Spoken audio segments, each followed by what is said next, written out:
म्हटलं की भल्या भल्यांना घाम फुटतो. कुठलीही तडजोड नाही. ॲडजस्ट करा हा शब्द ज्यांच्या डिक्शनरीमध्ये नाही. नाव एकच, तुकाराम मुंढे. 21 वर्षाची सेवा आणि तब्बल 25 बदल्या. पण बदली झाली म्हणून कधीच त्यांची हिंमत बदलली नाही की कामाचा स्पीड कमी झाला नाही. नुकताच पदभार स्वीकारल्यापासून अन्न आणि औषध प्रशासनात त्यांनी जे काय वादळ उठवलंय त्यानं अख्खा महाराष्ट्र हादरलाय. फक्त 15 दिवसात 350 पेक्षा जास्त ठिकाणी छापेमारी, कोट्यावधींचा मुद्देमाल जप्त आणि लोकांच्या आरोग्याशी खेळणाऱ्या भेसळखोरांना त्यांनी एकाच दमामध्ये सरळ केलंय. हा फक्त एक आकडा नाहीये, हा दरारा आहे एका प्रामाणिक अधिकाऱ्याचा. तुकाराम मुंढे येणार ही नुसती खोटी बातमी जरी बाजारामध्ये वाऱ्यासारखी पसरली तरी सुद्धा बघता बघता अख्खा बाजार पटापट बंद होतो. दुकानदारांनी आतून कुलूप लावून घेतली. का? कारण भीती, गुटखा आणि भेसळीवर लागणाऱ्या मकोका कायद्याची. मुंडे प्रत्यक्ष आलेही नव्हते, पण फक्त त्यांच्या नावाच्या वावटळीने अख्खा 25 मे 2026ला अन्न आणि औषध प्रशासनाचा आयुक्त म्हणून कारभार आपल्या हातात घेतल्यापासून तुकाराम मुंडेंनी एक प्रकारचं वादळ महाराष्ट्रामध्ये उठवलंय. संपूर्ण महाराष्ट्रात वेगवेगळ्या ठिकाणी छापेमारी चालू आहे. दूध, दही, पनीर, डाळी, गूळ आणि जे काही असेल त्या प्रत्येक गोष्टीमध्ये सध्या भेसळ आहे की नाही किंवा भेसळ केली जाते की नाही हे शोधायचं काम चालू आहे. त्यामुळे मागच्या 15 दिवसामध्ये महाराष्ट्रात अनेक ठिकाणी छापेमारी झालेली आहे. अनेक लोकांना अटक सुद्धा करण्यात आली आहे. त्याच्याबद्दलच्या बातम्या आपण दररोजच्या दररोज बघतोय. त्यामुळे फक्त 15 दिवसामध्ये त्यांनी एवढी कारवाई केलेली आहे. दुसरं असं आहे की त्यांनाही माहिती नाही की ते या ठिकाणी या पदावर किती दिवस असतील. माहिती नाही. त्यामुळे जोपर्यंत आहेत तेवढ्यात इतक्या वेगाने कारवाई करायची की जोपर्यंत आहे तोपर्यंत सगळं काही क्लीनअप करून टाकायचं. त्यामुळे 25 मे 2026 पासून 11 जून पर्यंत 15 ते 16 दिवसामध्ये त्यांनी काय हे ऐकलं तरी सुद्धा लक्षात येईल की एफडीएने मागच्या किमान 10 वर्षामध्ये एवढी कार्यवाही केलेली नसेल. 300 ते 354 जागेवरती त्यांनी धाडी टाकल्या, छापेमारी केली. त्यातल्या 344 ठिकाणी त्यांना भेसळयुक्त अन्न किंवा वेगवेगळ्या वस्तू, औषधे वगैरे सापडली. यापैकी 27 कोटींचा माल त्यांनी जप्त केला. 235 FIR दाखल केल्या. 350 जणांना अटक केली आहे. 274 दुकानं सील झालेली आहेत. 26 वाहनं त्यांनी जप्त केली आहेत. अशा पद्धतीने एक अशा प्रकारची कार्यवाही झालेली आहे जी आजपर्यंत कधीही झालेली नव्हती आणि इथून पुढे देखील ती चालू असणार आहे. म्हणजेच हा 11 तारखेपर्यंतचा डेटा आहे जो त्यांनी स्वतःच सांगितलाय. 12 तारीख झालेली आहे, आज आहे 15 तारीख आणि ही कार्यवाही अशीच चालू राहणार आहे. आणि वेगवेगळ्या ठिकाणी अजून देखील छापे पडतायत. त्या छाप्याची एखादा किस्सा किंवा एखादी गोष्ट मी तुम्हाला पुढे सांगणारच आहे. त्यांना अनेक लोक घाबरतात. काही लोक घाबरतात ज्यांनी काहीतरी चुकीचं केलेलं असतं ते घाबरतात. अनेक राजकारणी घाबरतात. पण त्यांना घाबरण्याचं कारण काय आहे नेमकं? त्यांचा कारभार कसा असतो, ते कशा पद्धतीने चालतात ते थोडक्यामध्ये आपण जाणून घेऊयात आजच्या या व्हिडिओच्या माध्यमातून. 2005च्या बॅचचे IAS असलेले तुकाराम मुंढे हे फेमस आहेत त्यांच्या ट्रान्सफरसाठी. 21 वर्षामध्ये आतापर्यंत त्यांच्या 25 बदल्या झाल्यात. त्यांची 25वी बदली ही अन्न आणि औषध प्रशासनाचे आयुक्त म्हणून सध्या झाली आहे आणि सध्या त्याचा कारभार त्यांनी आपल्या हातामध्ये घेतलाय. या संपूर्ण काळामधली एक गोष्ट त्यांच्याबद्दलची पहा या ठिकाणी सांगता येते. ती म्हणजे भारतातल्या अनेक लोकांना एक सवय आहे, कुठलाही अधिकारी असो काही असो ॲडजस्ट करून घ्या म्हणून सांगायचं. ॲडजस्ट करा, सांभाळून घ्या. यातली कुठलीही गोष्ट तुकाराम मुंढे करत नाहीत. मग समोरचा माणूस छोटा असो व समोरचा माणूस मोठा असो, त्यांना काहीच फरक पडत नाही. जो कायदा आहे त्या कायद्याची अंमलबजावणी करायचं ते काम करत असतात आणि त्यामुळेच तुकाराम मुंढेंना सगळेच घाबरतात किंवा तुकाराम मुंढेंची अनेकांना अडचण होते. त्यातला एक लेटेस्ट किस्सा घडलाय तो म्हणजे पुण्यातल्या बारामती तालुक्यातल्या सुपे या गावामध्ये.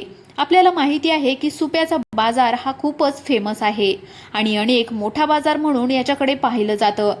इथं या ठिकाणी प्रचंड गर्दी असते. इथली दुपारची गोष्ट 2 ते 3 दिवसापूर्वी घडली होती.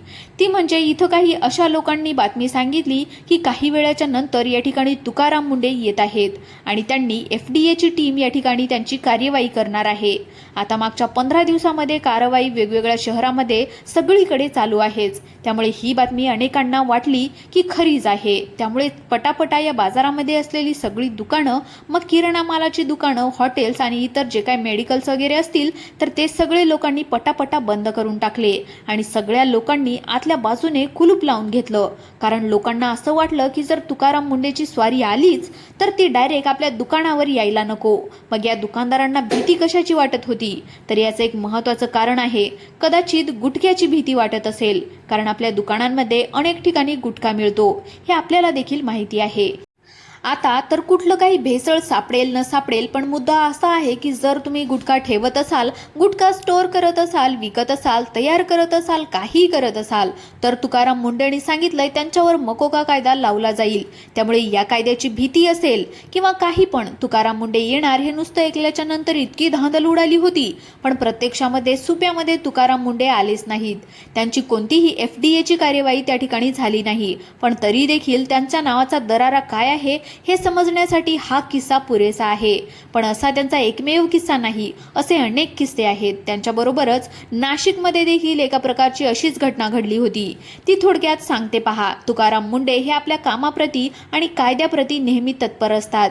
त्यांना नाशिकमध्ये असताना ते नाशिकचे महापालिकेचे आयुक्त होते. त्यावेळेला तिथं कालिका मंदिरामध्ये नवरात्रीच्या पहिल्या दिवशी त्यांना महापालिकेचे आयुक्त म्हणून आरतीसाठी बोलावलं होतं. ते 9:30च्या दरम्यान गेले होते. आरती केली. आरती करून जेव्हा रिटर्न चालले होते त्यावेळेला त्यांच्या लक्षामध्ये आलं की आजूबाजूला जी काही सगळी दुकानं लागलेली आहेत या दुकानांमध्ये प्लास्टिकच्या पिशव्यांमध्ये वस्तू दिल्या जातात. हे आता त्यांच्या लक्षामध्ये आल्याच्या नंतर त्यांनी सांगितलं की प्लास्टिकवरती महाराष्ट्रामध्ये या पिशव्यांच्या वरती बॅन आहे आणि त्या बॅन असताना देखील या पिशव्यांमध्ये इथं कारभार केला जातोय. त्यांनी तिथंच त्या सर्व दुकानदारांना वॉर्निंग दिली. मंदिर प्रशासनाला देखील वॉर्निंग दिली की आज संध्याकाळपर्यंत या सगळ्या प्लास्टिकच्या पिशव्या इथून गायब झाल्या पाहिजेत. तर हे सगळं आहे तसंच राहील, अन्यथा आज संध्याकाळी सगळ्यांवरती बुलडोजर चालवून सगळं काही साफ केलं जाईल. एकही दुकान या ठिकाणी चालू दिलं जाणार नाही. जे मंदिराच्या आतल्या भागामध्ये असणारी दुकानं देखील आहेत त्यामध्ये देखील प्रत्यक्ष योग्य अंमलबजावणी झालीच पाहिजे असं त्यांनी सांगितलं. तुकाराम मुंडे 2005ला IAS झाल्याच्या नंतर त्यांना महाराष्ट्र कॅडर मिळालं. महाराष्ट्रामध्ये आल्याच्या नंतर त्यांचं पहिलंच पोस्टिंग बार्शीमध्ये झालं. बार्शीमध्ये मुख्याधिकारी म्हणून त्यांनी कारभार स्वीकारला. त्या काळामध्ये ते ट्रेनिंगमध्ये होते आणि त्या ट्रेनिंगमध्ये असताना देखील त्यांचं असं नव्हतं की आपण ट्रेनिंगमध्ये आहे की आपण आता आराम करायला पाहिजे. त्यांनी त्या काळामध्ये देखील आपलं काम सुरू केलं आणि त्यांनी त्यांच्या ट्रेनिंगमधल्या बार्शीमधल्या पोस्टिंगमध्ये जवळजवळ 15,000 अतिक्रमणं बार्शीमधली हटवली आणि या काळामध्ये त्यांना अनेक अडचणींचा सामना देखील करावा लागला. पहिल्यांदा ज्या वेळेला ते अतिक्रमण हटवायचं काम चालू होतं त्यावेळेला एक दारूचा गुत्ता चालवणारा किंवा दुकान चालवणारा एक व्यक्ती त्या ठिकाणी आला, ज्याचं दुकान इल्लीगल होतं. तरी देखील त्यानं सांगितलं की मी स्वतःला जाळून घेणार आणि तेही नगरपालिकेसमोर जाळून घेणार.